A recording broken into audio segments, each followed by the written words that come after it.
هجرې کې د اسلام وروړل شوي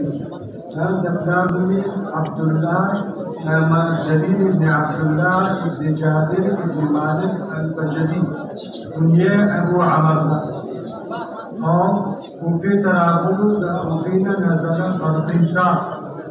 او په دغه ځای کې وفات شو ومات بها سنة 51 وكان سيدا مطاعا د قوم سردار او ډېر خوشنما خوبصورته شخصیت ذو الخليصين منظر چې رسول الله صلی الله علیه وسلم دغه په لاس باندې هغه منهدم کړو حضرت عمر فاروق رضی الله تعالی عنہ فرمایل چې هو یوسف هذه الامه دا د دې امت سره هغه یوسف علیه السلام دی دومره خوبصورت او حضرت علی بن ابي طالب رضی الله تعالی عنہ دې خپل سفیر مقرر کړو هغه مذاکراتو کې چې کوم داغه د حضرت امیر معاویه رضی الله تعالی عنہ سره روان خو بیا دې یکسو شو او ځان یو سایت تک او دا غي ترمنځ بیا راغلی وبدې شو. بسم الله الرحمن الرحيم وبه قال حدثنا احمد بن مني قال حدثنا معاويه بن عمرو الازدي قال حدثنا زائد عن بيان قيس بن ابي حازم عن جرير بن عبد الله رضي الله عنه قال ما حجبني رسول الله صلى الله عليه وسلم متسلم ولا هذا رسول الله صلى الله عليه وسلم اذا مجلس کا رجال چې کله ما اجازت غوښتل زه پرې یا چې کله ما د رسول الله صلی الله علیه وسلم نه څه غوښتل نه ما نه منې کړی چې کله ما اسلام وروړي او چې کله علیه الصلاۃ والسلام ما لره لیدل دي نو هغه خندا شوی دي مسکراحت اختیار کړی دي او د رسول الله صلی الله علیه وسلم شخصیت داو چې هر یو سړی به وي چې د نماز سره کوي تعلق هر یو سړی زموږ مفتي محمد اشرف صاحب الله علیه وسلم ورکی هر یو طالب علم بداوی چې د ما د استاد د ما سره خصوصي تعلق دا د رسول الله صلی الله علیه وسلم نو یې شیخ صاحب هر طالب سره خان دي خوشالي سره هر یو طالب علم دا و چې دا زموږ سره خصوصي تعلق دی دا د رسول الله صلی الله علیه وسلم سنت او طریقه ده ولو كنت فظا غليظ القلب لانفضوا من حولك. وبه قال حدثنا احمد بن مني قال حدثني معاويه بن عمرو قال حدثني زائد عن اسماعيل بن ابي خالد عن قيس عن جرير رضي الله عنه قال ما حجبني رسول الله صلى الله عليه وسلم متسلمت ولا رآني الا تبسم هذا حديث حسن صحيح. حتى ضحكت لم تتبسم مناقب عبد الله بن عباس رضي الله عنه ابن عباس دا هجرتنا مخکې 3 سال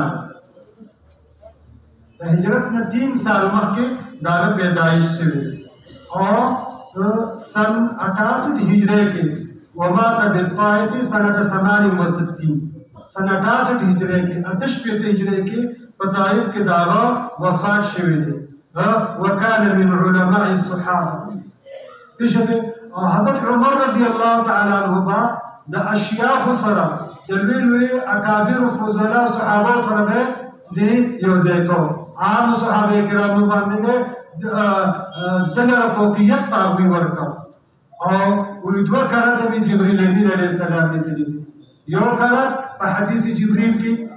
او دویم کړه ویزا رسول بابا اولې ګرم عباس ابن عبد المطلب د رسول الله صلی الله علیه وسلم خدمت کې چې څنګه ګرم نو دا سره سوکناستو زبیا را واپس شو بابا ته وی چې زه خلارم د حضرت خدمت کې خصوص صاحب و سره ناستو نو زه واپس شم نو حضرت عباس رضی الله تعالی عنہ خپل تشریف وروړو نو په استفسار سره معلومه شوه چې دا څوک حضرت علیه السلام فرمایل چې اوس جبرئیل امین علیه السلام راغلی نو دوه کراته د جبرئیل امین ملاقات او زیارت کړی او دوه کراته دعا ورته کړی د پوهې او د سمج په دین کې د فقاهت په دین کې د فهم د قرآن یو کړه وی ما د ترور تر شپه وکړه د چې علیه السلام د پیشبني د تهجد لمونځ نه راپاڅېده نو ما د هغه د وضو هغه ضروریات هغه برابر کړل اوبه لوټه دا مې ورته ونیو نو ما ته د زړه نه دعا وکړه ما ته دعا وکړه او دویم کار چې وی بیا زه په موس کې ودرېدم نو زه راتاو کړم ښي طرف ته نو وی زه لږ وروسته ودرېدم نو چې وروسته ودرېدم چې کله د موس نه فارغ شوم او هم فارغ شوم ما ته وی چې ما سره یو ځای ولې نه ودرېدې نو ما ورته عرض وکړو چې صاحب زه ستاسو سره به څرنګه برابر شم څنګه رانګه به تاسو سره په یو سیټ کې ودرېږم زما ستاسو ترمنځ خو ډېر فرق دی نو بیا راته په دویم کرب دعا وکړه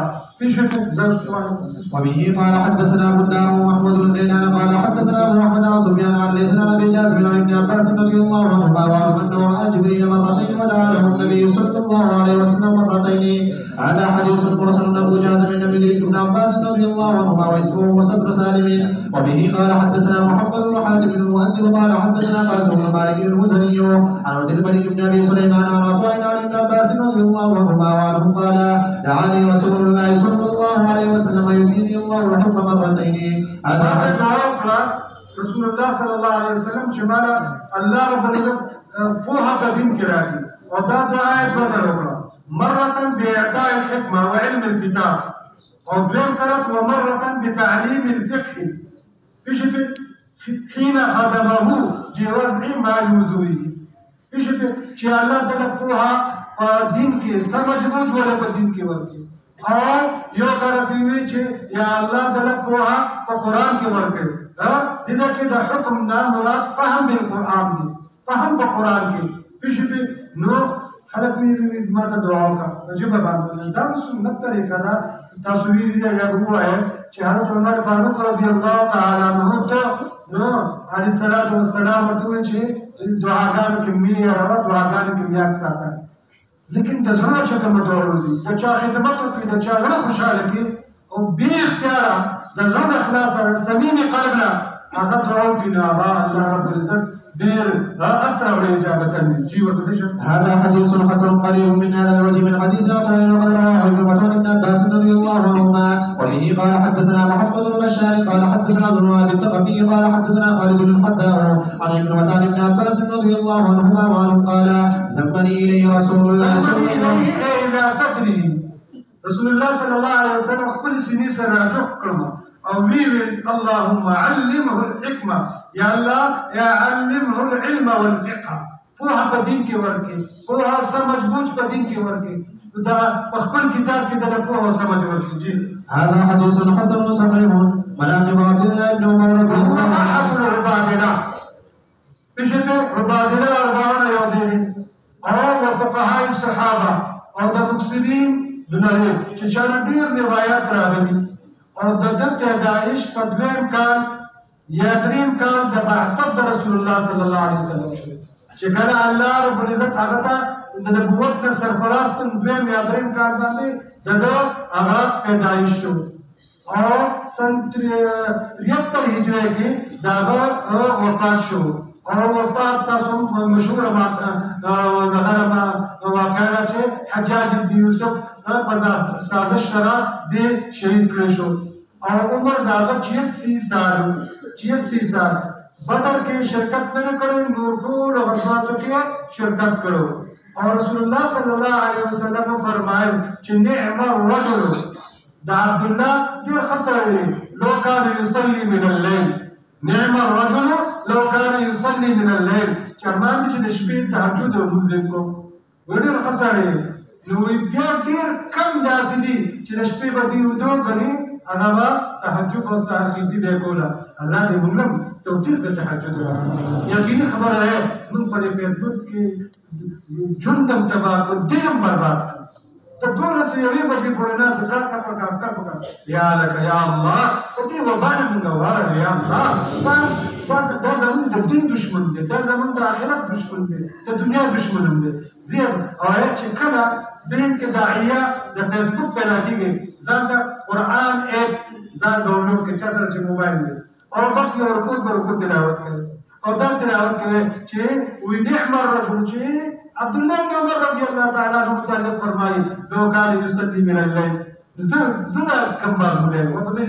وبه قال حدثنا احمد بن مني قال حدثنا اسماعيل بن ابراهيم عن ايوب عن نافع بن عمر رضي الله عنهما قال رايت في المنام كانما بيدي قطعه استبرق ولا اشير بها الى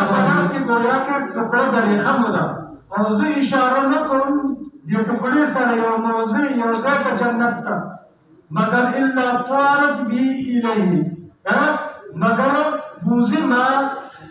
دا کپڑا دا ځای ته چې کوم ځای ته زه اشاره کوم نو فقصصتها على حفصه ما خپل خور ته همشیرې ته دا خود بیان کړي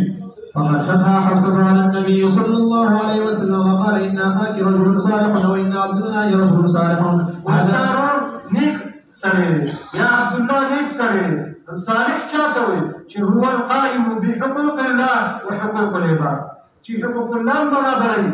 ادائیگی کوي د حقوق العباد کوي موږ حقوق الله ادائیگی کوو او حقوق العباد نه کوو د دې پټم راځي چې زماده د عمل نه زماده د مرګري دا تکلیف بلدي ونا د دې اړوند پروا نه کوي حقوق العباد دا ډیر یعنی ارسړي په دې باندې حمله کوي نو کوم څه د دې اهتمام وکړو چې حقوق العباد په حق تلفي شي جی مناقب عبد الله بن زبير رضي الله عنه دا عبد الله بن زبير الاسدي القرشي او د دې خصوصیت دا ده چې په لومبنه هجرت کې پس د هجرت نه په مهاجرینو کې چې لومبنه بچی پیدا شو کنه نو هغه حضرت عبد الله بن زبير رضي الله تعالى عنه او وبايع رسول الله صلى الله عليه وسلم وهو ابن 8 سنين دا اتو کال په عمر کې رسول الله صلی الله علیه وسلم پلاس باندې بیعت کړو قتله الحجاج بن يوسف بمکه سنه 73 سنه 73 هجری کې د شهادت واقع شو او دی خلیفہ د مسلمانانو لپاره خلیفہ ګرځیدلو سنه 64 هجری کې وهو احد العباد او وهو احد الشجعان ومن الصحابه فشفي او دتا خلافت په صحابه کې چاته حواله شو دتا حواله شو د عبد الملک بن مروان او داخل کړه او د شهید کو او په سلطنت قبضه کړی وبه قال حدثنا عبد الله بن اسحاق الجوهري قال اخبرنا ابو عاصم بن عبد الله بن محمد بن ابي مليكه عن عائشه رضي الله عنها ان النبي صلى الله عليه وسلم راى في بيت الزبير مصباحا شراب فقال يا عائشه ما راى اسماء ما اظن زكمان نفهم باسماء باندې مگر الا نبست ولدت اغه معشوم جوړ دی کولې یا صارت ذان فاسم پښته هغه نفاس واره وکړي نفاس واره وکړي چې کله چې پیدا شي تاسو د دې نوم میک د زبې نوم میک تمه او زما تحنیک کوم تحنیک دې ته چې کجوره سره هغه په خونه کې تاسو کو چې په یو بیا د ماشوم په تعریف ورغونی دې ته تحنیک کوي شي فصدق عبد الله وحدث بتمرد على حديث حسن غريب مناقب انس بن مالك رضي الله عنه جاري خزرجي انصاري رسول الله صلى الله عليه وسلم خادم امه ام سليم بنت ملحان او دا هجرت د مخکې لس کاله مخکې د هجرت نه د پیدایش شوی او سنه کم هجرت کې هغه د وفات شوی غالبا چې د عمر هغه 103 سال او لس کاله د رسول الله صلی الله علیه وسلم خدمت کړې وبه قال حدثنا قتيبة قال حدثنا جعفر بن سليمان عن ابي عثمان عن انس بن مالك رضي الله عنه قال مر رسول الله صلى الله عليه وسلم فسمعت امي ام سليم صوتا فقالت بابي وامي يا رسول الله صلى الله عليه وسلم انيس اي هذا انيس ده وركوت انس ये झूठ आलस है وركوت انس जी قال فدعا لي رسول الله صلى الله عليه وسلم ثلاث دعوات قد رايت منهن اثنتين في الدنيا والارض الثالثه في الاخره मैं दुआगान हो गए दो दुआएं तो मैंने अपने आंखों से देखी पक्कल उस्तर की मुंह निकले अगर दुआ द कसरत दमान द कसरत द औलाद और तदरीब दुआ उम्मीद आरज़ू को मा अगर द मग़फ़िरत रसूलुल्लाह सल्लल्लाहु अलैहि वसल्लम फरमाइनु अल्लाहुम्मा अक्सिर मालहु व वलदहु व अतिल उम्रहु व अक्सिर ज़ंबहु या अल्लाह माल हाल है के नूरी दुमरा माल हाल चीज़ यो बात में वकलता नीवे वर्तूने اولاد یې دومره ډېر شو چې څو نه ولیدلو عمر یې هم د څو نه ولیدلو او د درېیم دپاره طرفدار یم د زم د مغفرت دپاره چې انشاءالله رسول الله صلی الله علیه وسلم فرمان او دعا ده الله پاک به مدد کوي الله رب العزت په معامله د عافیت کې ګناهونه یې بخښي. هذا حديث حسن صحيح غلب من هذا الوجه وقدر من هذا الحديث من غير وجه عن انس بن مالك رضي الله عنه عن النبي صلى الله عليه وسلم. وبه قال حدثنا محمد بن بشار قال حدثنا محمد بن جعفر قال حدثنا شعبة قال سمعت قال يحدث عن انس بن مالك رضي الله عنه وعن ام سليم رضي الله عنها انها قالت يا رسول الله صلى الله عليه وسلم انس بن مالك خاتمته الله. قال اللهم اكثر ماله وولده وبارك له فيما اعطيته. هذا حديث حسن صحيح. وبه قال حدثنا زيد بن محزوق قال حدثنا ابو داود عن شعبة عن جابر بن ابي نصر انس رضي الله عنه قال كناني رسول الله صلى الله عليه وسلم بغفلة كنت اجتنيها. هذا حديث غريب لا نعرفه الا من هذا الوجه من حديث جابر بن جعفر عن ابي نصر وابو نصر وخيثمة بن ابي خيثمة البصري وروى عن انس رضي الله عنه حديثا. ويد يا سبزي وما بعد شكولا يوسادو ما بعد شكو نمات رسول الله صلى الله عليه وسلم داغي دا وجنا كنيا ابو حمزه لنا کړي زما كنيا ابو حمزه کې بدله ولې چې یو سبزي یو خاص قسم سبزي او یو خاص قسم ساګو هغه ما شکو داغي دا وجنا ما زما كنيا ابو حمزه کې بدله. جی. وبه قال حدثنا ابراهيم بن يعقوب قال حدثنا زيد بن حباب قال حدثنا ميمون ابو عبد الله قال حدثنا ثابت البناني قال لي انس بن مالك رضي الله عنه وارمي يا ثابت خذ عني فانك لن تاخذ عني. يا ثابت خذ عني علم الكتاب والسنه انك الكتاب والسنه علم والزمان ازدكوا فانك لن تاخذ تبع تبع هسكلا وانله دا علم د کتاب او د سنت چې هغه سړی د یو تن چې زمانہ زیات او سخت وي زمانہ زیات قابل اعتماد وي اکثر وثوقا مني بشبه ولې دا خبره دی ولې چې دومره غوړه دا وکړي ځکه آخر من مات من الصحابه بالبصره رسوله بس سکون کړه ځکه چې د رسول الله صلی الله علیه وسلم شاګردو هغه شاګرد د چاو د حضرت جبرئیل امین علیه السلام دا تعلق او رابطه فرایض د چا سره و د الله رب العزت سره. وبه قال حدثنا ابو قريب قال حدثنا زيد بن حباب عن ميمون بن ابي عبد الله عن ثابت عن انس بن مالك رضي الله عنه نحو حديث ابراهيم بن يعقوب ولم يذكر فيه واخذه النبي صلى الله عليه وسلم عن جبريل. هذا حديث غريب لا نعرفه الا من حديث زيد بن حباب. وبه قال حدثنا محمود بن غيلان قال حدثنا ابو اسامه عن شريك عاصم نحو انس رضي الله عنه قال ربما قال لي رسول الله صلى الله عليه وسلم يا ذنوب الغيب. دیر کړه ماته رسول کریم صلی الله علیه وسلم چې یا زروزنه دو غوګونواله دا په تور مزاح پښه مزاح او یا دا په حقیقت باندې محموله ولشي چې دا کنایه داغه تیقظ او داغه بیداره او داغه کمال توجه نه پښه په دې باندې محموله ولشي. نو مزاح شرعا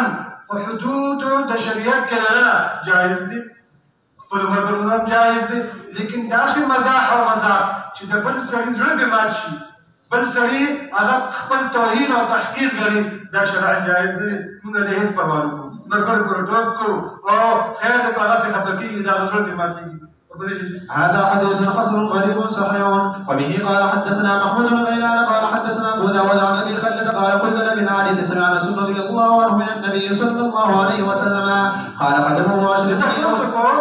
ابو العالیه کما ارزو کو چې آیت رسول الله صلی الله علیه وسلم نے سماع کړی نسوي قال خدمه 10 سنين ودعا له النبي صلى الله عليه وسلم وكان له بستان يحمل في السماء اسمر یثمر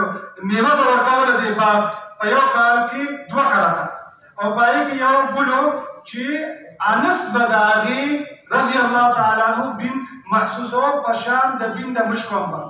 یا دا یجدو فاعل واجب کا هر یو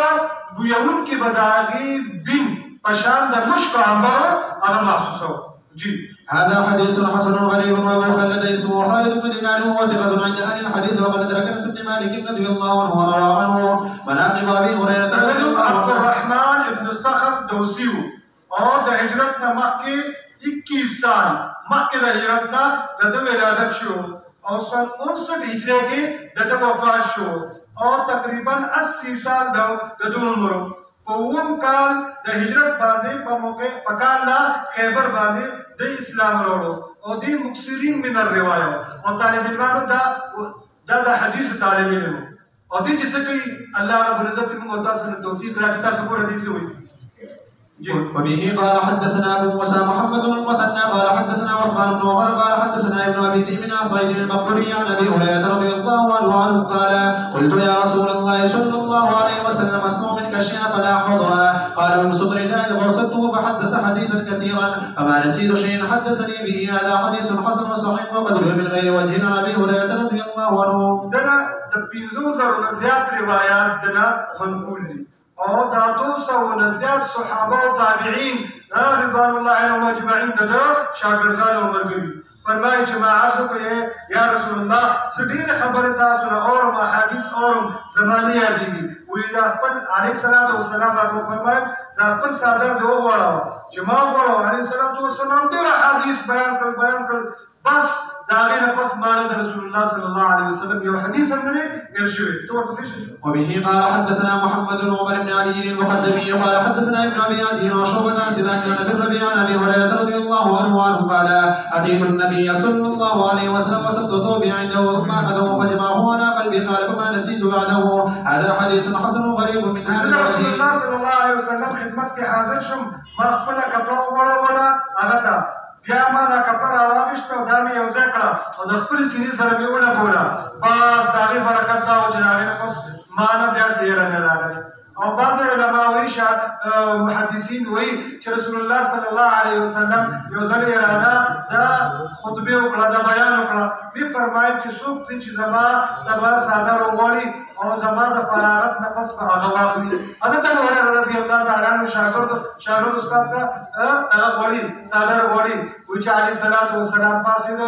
صادر ما راوړ هغه میزان ته رانږدې کړ د هغې نه پس رسول الله صلى الله عليه وسلم ببركة صلاة معنا بياسشين اللي يرشوجي. وبه قال حدثنا احمد بن مناي قال حدثنا هشيم قال حدثنا يعلم بن عطاء عن الوليد بن عبد الرحمن عن ابن عمر رضي الله عنهما وعنهم انه قال لابي هريره رضي الله عنه يا ابا هريره انت كنت الزمن على رسول الله صلى الله عليه وسلم احفظنا عن حديثه هذا حديث حسن. ابو هريره رضي الله تعالى عنه فرمایي وانت پمون کې ډیر زیات ملازمه کوونکی و د رسول الله صلی الله علیه وسلم او پمون کې ډیر زیات یادونکي و احادیث د رسول الله صلی الله علیه وسلم د طالب علمانو پورې ملازمه کوي دا نه چې یغیب یومین ويحضر یوما یا ويغیب 3 ایام او ويحضر یوما هر ورځ برازه یو حدیث د رسول الله صلی الله علیه وسلم تاسو نه چې قضا شي او طالب علم ان شاء الله ټول میاشتې پس په دې نوراني محفل پس یاد ارمان وکړي چاړې به بیا د کیندیا باندې راځي قدر وکړه د دې مجلس د رسول الله صلی الله علیه وسلم دا د رسول الله صلی الله علیه وسلم نشست دې کې دا خبره بیانېږي ورې یو حدیث درځای شي په دې اړه سره راځي چې ځان به مخکې را رسول او ځان د ټول متړه چې 2 بجو پورې سبق نه بس 3 بجو بیا چې دوه نیمې بجې استاد چټي کې تاسو وایي ډېر د وخت چټي شو او کنه ته چې 12 بجې به زما نو بیا چې شیخ صاحب 15 منټه اوچت شي سبق ډېر کې چې غړې ته مول بیا اشاره کوي نه دا د دې وخت د پیدا وایي وې زه د رسول الله صلی الله علیه وسلم سره ډېر ملازمه کوم او ډېر یادون کې ویته نو قانون کې احادیث د رسول الله صلی الله علیه وسلم. وبه قال حدثنا عبد الله بن عبد الرحمن قال حدثنا احمد بن سعيد الحراني قال اخبرنا محمد بن سلمة عن محمد بن اسحاق عن محمد بن ابراهيم عن مالك بن ابي عامر قال جاء رجل الى طلحه بن عبيد الله رضي الله عنه فقال يا ابا محمد ان رايت هذا اليمانيا يعني ابا هريره هو اعلم بحديث رسول الله صلى الله عليه وسلم ومنكم نسمع منه ما لا نسمع منكم او يقول على رسول الله صلى الله عليه وسلم ما لم يقل قال اما ان يكون سمع من رسول الله صلى الله عليه وسلم ما لم نسمع عنه وذلك انه كان مسكينا لا شيء له ضيف من رسول الله صلى الله عليه وسلم يدخل مع يد رسول الله صلى الله عليه وسلم وكنا نحن على بيوتات ومن وكنا نادي رسول الله صلى الله عليه وسلم طرفي النهار لا اشك الا انه سمع من رسول الله صلى الله عليه وسلم. حضرت طلحه رضی الله تعالی عنہ خدمت کې حاضر شو فرمایي او وی ویلته اے ابو محمد دا یمنی نه دی دا دوسی د دوس قبیله نه دی یعنی ابو هريره ورته رضی الله تعالی عنہ وی دې خو ډیر آیا دې فحديث رسول الله صلى الله عليه وسلم باندې عالم دي په دې منکم تاسو منګه خداتنا هغه حدیث او چې تاسو نن چرته نه اورېدلې نو واقعا دا څنګه چې دا اورېدلې یا دې پر رسول الله صلی الله علیه وسلم باندې یاد بالله تزام نه خبره جوړې نو جواب څورګه خبردار وې دا رسول الله صلی الله علیه وسلم دا هغه روایت هغه حدیث اورېدلې چې موږ نه اورېدلې او ولې نه اورېدلې وذلك انه كان مسكينا ودا ځکه مسکین پېژنې نو دا د خپل مسکنت او فقر باندې دا څه عجیبه وکړه دا خو ته رسول دا د ابو هريره رضی الله تعالی عنہ شاه په نقش کتاب راوړل مسکین به خامخای وای دا مسکین او یو بل خبره ورته کوي لا شيء ولا هیڅ نو تاسو وینئ کنه چې حضرت جعفر رضی الله تعالی عنہ نه تفوس نه کو خو مقصود دی روډه خوراکو او یو بل ګل ورته لګېدلی دی او ګل سره وایي ضیف پړلی رسول الله صلی الله علیه وسلم د رسول الله صلی الله علیه وسلم مېلمه ته چې د رسول الله احادیثو نه راغلي د رسول الله صلی الله علیه وسلم ضیف ګورې داسې کار مه کوه چې د میزبان دنه خفه شي داسې کار ونه کوي په خپل مسکنت او فقر باندې به ته خو د رسول الله صلی الله علیه وسلم په شاګردانو طریقه ده فقر مسکنت لوکا پېژنې حجي يده مع يد رسول الله صلی الله علیه وسلم ناس رسول الله صلی الله علیه وسلم د لاس سره به یعنی کان ملازما له لا يغيب عنه دسته نه چوبې نه کوله د رسول الله صلی الله علیه وسلم نه جدا کېدله دغه تعلیم د چې طالب بیمارو چوټي باندې به ځای چوټي باندې کو د رسول الله صلی الله علیه وسلم د حدیثونو غیاب نکو ورپسې شي وكنا نحن اعلم اوس کومه چې موږ باندې سبق نه یاد کړی دی حدیث وې دا ځکه چې زمونږه بار بچو کولو پیژنې او غینن او مالوالو نو کله په دکان ته او کله به پټی ته کله به بچي به بیمار په تور مثال بچي به بیمار او کله به د خاص ضرورتونو نو د موږ به صبح شام حاضر کولا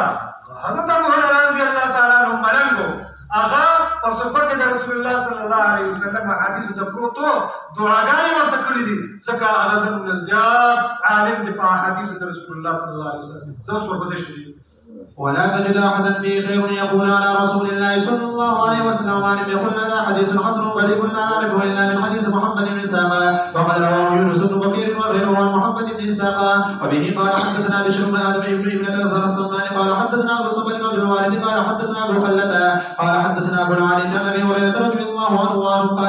قال لي النبي صلى الله عليه وسلم من انت قلت من دوس قال ما كنت ارى ان في دوس احدا فيه خير ذكرنا قبيله ما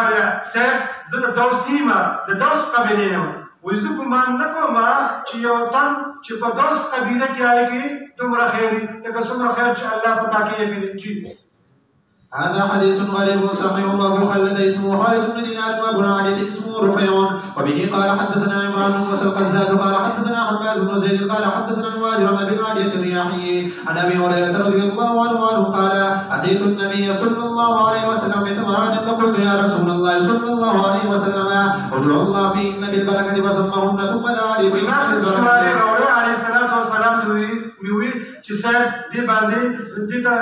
دعا د برکت دعا وکړه الله دې کې برکت واچي عليه الصلاة والسلام راغونډ کړي او پای کې داګه دمه لپاره پای کې دعا د برکت وکړه چې الله په دې کې ډیر خیر واچي پښې کې ډیر زمانہ پورې باقي ساتي ډیر کار کوي جی نماز عليه الصلاة والسلام وی چې دا چواړي والا او دا خپل تو شدان او دې کې واچو جی أو في هذا المزود كلما أردت أن تأخذ منه شيئا فادخل يدك فخذه ولا تنطره نثرا. شكرا لدينا كجور خري وركيجا رالي لناس بكي مندا وشندي ما تقول رابار كوي شندي وبيت كواجه. جي. وقد حملت من ذلك التمر كذا وكذا من وصف في سبيل الله وكنا نأكل منه ونطعمه. وتمر وسقنا 60 ساعة بيوم سكتي. شبيتر ساعة. أو نيم ساعة أغفوني دوزيبي. ये 2 किलो ही 300 जोड़ेगी तुम रास्ता हमारे खान को खैरात को सदका में करो समय पर पढ़ो समय पर मरगर बालो करो وكان لا يفارق حلم حتى كان يوم قتل عثمان دا ما په املا پورې تړلې دا کېله او دا ما ځان نه جدا کول نه لیکن چې کله د حضرت عثمان ابن عفان رضی الله تعالی عنہ شهادت شو د داغه د شهادت په زمانہ وخت او وس کې دا زمانہ منقطع شو زمانہ وګرځیدل د دې وجه نه جګړه وکړي اختلافات مکوي چې اختلافات راځي نو خیر او برکت لري ته ورکړه او تاسو ته په بخاری پر کې ویلي چې قریب الله رب العزت تعلیم کړی علیه الصلاۃ والسلام ته د ليله القدر لیکن علیه الصلاۃ والسلام ما پاسه د هغه تنانو بحث او تکرار ولنا هغه تعلیم الله رب العزت هغه سره ورپسې هذا حديث حسن غريب من هذا الوجه وغدر من هذا الحديث من غير هذا الوجه عن ابي هريره رضي الله عنه وبه قال حدثنا احمد بن سعيد المرابطي قال حدثنا روح بن عباده قال حدثنا اسامه بن زيد عن عبد الله بن رافع قال قلت لابي هريره رضي الله عنه لبكرني ابا هريره قال تاسو ته څه واجینا ابا هريره وی ابو هريره وی نو حضرت دا شاګرد ورته چې تم مجھ سے ډرتے نہیں داسې په تکلف خپل اړه سوال کې د استاد نه ویل صاحب یې والله اني لا احبك زما تاسو هیبت هغه روح زما په قلب کې پروت دی نو بیا ورته وی چې ما با عجیب قال كنت أرى غنم أهلي وكانت لي هريرة صغيرة فكنت أضعها بالليل في شجرة فإذا كان النهار ذهبت بها معي فلعبت بها فكنوني أبا هريرة رضي الله عنه. هذا حديث حسن غريب وبه قال حدثنا قتيبة قال حدثنا سفيان بن عيينة عن عمرو بن دينار عن وهب بن منبه عن أخيه عمام بن منبه عن أبي هريرة رضي الله عنه قال ليس أحد أكثر حديثا عن رسول الله صلى الله عليه وسلم إني إلا عبد الله بن عمرو فإنه كان يكتب وكنت لا أكتب. زمانه زیات یادونکي بیانونکي رسول الله صلی الله علیه وسلم دا حدیث بل څوک نشته سوای د عبد الله ابن عمرو بن العاص رضی الله تعالی عنہ ولا هغه لیکل او ما لیکلنا هغه لیکل او ما لیکلنا استاد اعتراض کوي چې باوجود د دې چې ولیکته هغه لیکل د باندې لیکل د دې روایتونو زیات دي د حضرت عبد الله ابن عمرو بن العاص رضی الله تعالی عنہ وی حضرت ابو هريره رضی الله تعالی عنہ ملازمه ډیره داغه ټول ژوند یې وقف کړو د رسول الله صلی الله علیه وسلم احادیثو پړاړه لپاره دویم الله رب العزت په سبب د هغه مهنت سره چې د رسول الله صلی الله علیه وسلم په زمانه کې کړو داسې شاګردان یې ولا ورکړل چې دا هغه علوم هغه اطراف او اکناف د عالم ته ورسېدل الله رب العزت زمونږ ابو هريره رضی الله تعالی عنہ د طالب علمان جوړ